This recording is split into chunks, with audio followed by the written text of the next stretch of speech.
વડોદરા શહેરમાં આરોગ્ય વિભાગ અને પોલીસ તંત્રે સંયુક્ત રીતે તંબાકુ વિરોધી ઝુંબેશના ભાગરૂપે આજે મહત્વપૂર્ણ કાર્યવાહી હાથ ધરી.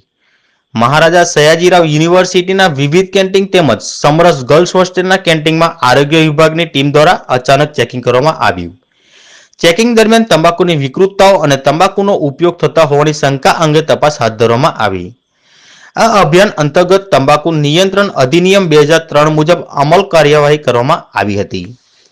હોસ્ટેલના કેન્ટીનના કોન્ટ્રાક્ટરને નિયમનું ઉલ્લંઘન કરવા બદલ 200નો દંડ ફટકારવામાં આવ્યો હતો. તદુપરાંત હોટેલ અને રેસ્ટોરન્ટમાં પણ તપાસ હાથ ધરવામાં આવી હતી, જ્યાં ધૂમ્રપાન ન કરવાની સૂચના દર્શાવતા બોર્ડ લગાવ્યા વગર કાર્યરત હોય તેવા સંસ્થાઓ વિરુદ્ધ કાયદેસરની કાર્યવાહી શરૂ કરવામાં આવી છે. આજના દિવસે આરોગ્ય વિભાગની બે જુદી જુદી ટીમોએ અલગ અલગ સ્થળે ચેકિંગ હાથ ધર્યું.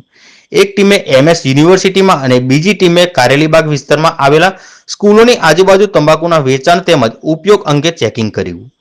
આ સમગ્ર અભિયાન હેઠળ વડોદરા શહેરના કોલેજો, હોસ્ટેલો અને જાહેર સ્થળોએ કુલ 23 સ્થળોએ ચેકિંગ હાથ ધરવામાં આવ્યું.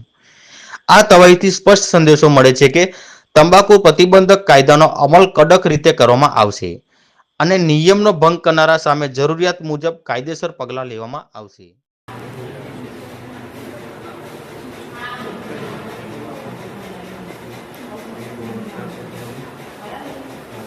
કઈ રીતે રાખવામાં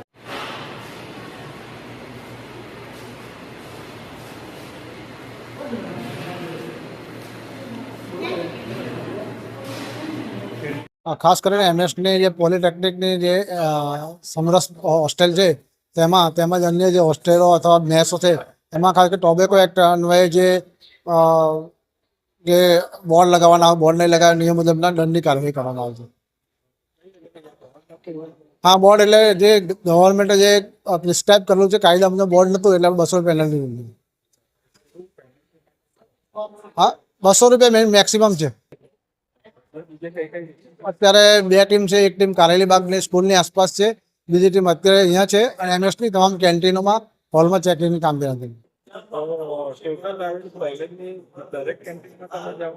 ના, MS હોસ્ટેલની દરેક કેન્ટીનમાં અને કાલે પણ આ કાર્યવાહી કરવામાં. કાલે MS હોસ્ટેલમાં આપણે જે અંદર કેન્ટીન છે એમાં પણ લીધું હતું. Commerce, science faculty, arts faculty, એમાં આપણે કાલે 23 કેસ કરે. 23 જણને આપણે નોટિસ ફાળવી. Jitendrasinh Gohil, food safety officer.